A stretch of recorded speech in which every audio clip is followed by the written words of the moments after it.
Hello everyone, welcome to my channel flavour with જેની. આજે હું તમારી જોડે સોફ્ટ ઇડલી, ક્રિસ્પી ઢોસા અને ચણાની દાળની ચટણીની રેસીપી લઈને આવી છું. તો વિડીયોને છેલ્લે સુધી જોજો. હું ખીરું બી ઘરે જ બનાવવાની છું. અને જો મારો વિડીયો ગમે તો તમે પણ એક વખત ચોક્કસથી ટ્રાય કરજો. તો ચલો શરૂ કરીએ તેની રેસીપી. તેના માટે મેં એક મોટી વાડકી ભરીને અડદની દાળ લઈ લીધી હતી. તેની 3 થી 4 વાર પાણીથી ધોઈને 4 થી 5 કલાક પલાળવાની છે. અડદની દાળ અલગથી પલાળવાની છે. અને એક વાસણમાં એક મોટી વાડકી એક ચોખા, 2 વાડકી કણકી અને અડધી વાડકી સાબુદાણા ધોઈને 3 થી 4 વાર ધોઈને પલાળવા મૂકી દેવાનું છે 5 કલાક માટે.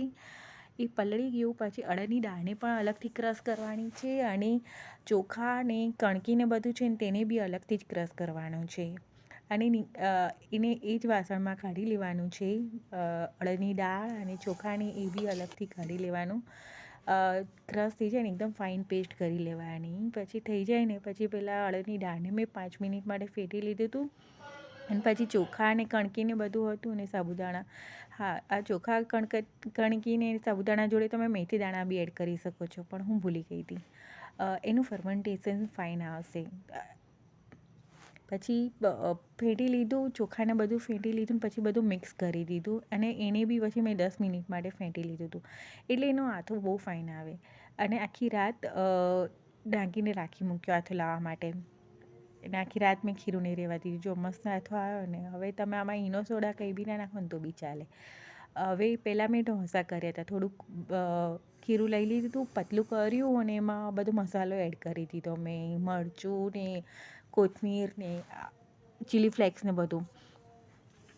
અને આવી રીતના ઢોસા પાડી લીધા. બટર, ચીઝ ને ઘીમાં મેં આવી રીતના પ્લેન ઢોસા કરી લીધા હતા. સવારે છોકરાને લંચ બોક્સ માટે મેં આવા પ્લેન ઢોસા કર્યા.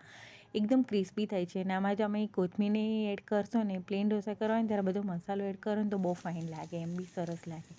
ચીઝ સ્પ્રેડને બધું લગાડીને કરશો ને બહુ સરસ લાગે છે. અને આની જોડે મેં ચણાની દાળની ચટણી છોકરાઓને ભરી આપી હતી.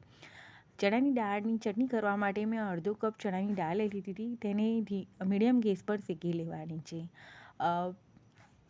ગોલ્ડન બ્રાઉન રંગની થાય ને ત્યાં સુધી તેને શેકી લેવાની. શેકાઈ જાય ને પછી બે ચમચી જેટલા મેં સિંગદાણા બી શેકી લીધા હતા. અને મિક્સર બાઉલમાં દાળ, સિંગદાણા, આદુ મરચાં, મીઠું અને કોપરાનું છીણ 2 ચમચી એડ કરવાનું. પાણી એડ કરી દેવાનું અને ફાઇન પેસ્ટ કરી લેવાની તેની. એકદમ ફાઇન ક્રશ કરી લેવાનું છે. અને આ ખીરાને તમે જાડું રાખો હોય તો જાડું રાખી શકો છો. મેં પતલું કર્યું હતું. મેં સાંભાર નહોતું કર્યું, આ ચટણી જ કરી હતી. મીઠું મને ઓછું લાગ્યું એટલે મીઠું એડ કર્યું ને. આ ચટણી છે તીખી કરજો, બહુ ફાઇન થાય છે આ ચટણી. અને એમાં વઘારમાં મેં તેલમાં રાઈ, જીરું, લીમડો અને લાલ સૂકું મરચું એડ કરીને તેનો વઘાર કરી લીધો. હવે આમાં સંભાર ના કરો ને તો ચાલે. આ ચટણી જોડે બી ઇડલી બહુ જ મસ્ત લાગતી હતી. ચટણી તૈયાર થઈ ગઈ પછી મેં ઇડલી કરી લીધી હતી. થોડુંક બેટર લઈ લેવાનું. આવી રીતે પહેલાં ઇડલીના સ્ટેન્ડને તેલી ગ્રીસ કરી દેવાનું અને ઇડલીનું કુકરમાં પાણી એડ કરીને ગરમ કરવા પાણી મૂકી દેવાનું. આ બાજુ થોડુંક બેટર લઈ લીધું, મીઠું નાખીને તેને હલાવી દીધું. સહેજ પતલું કરશો, આનાથી સહેજ પતલું કરી નાખવાનું.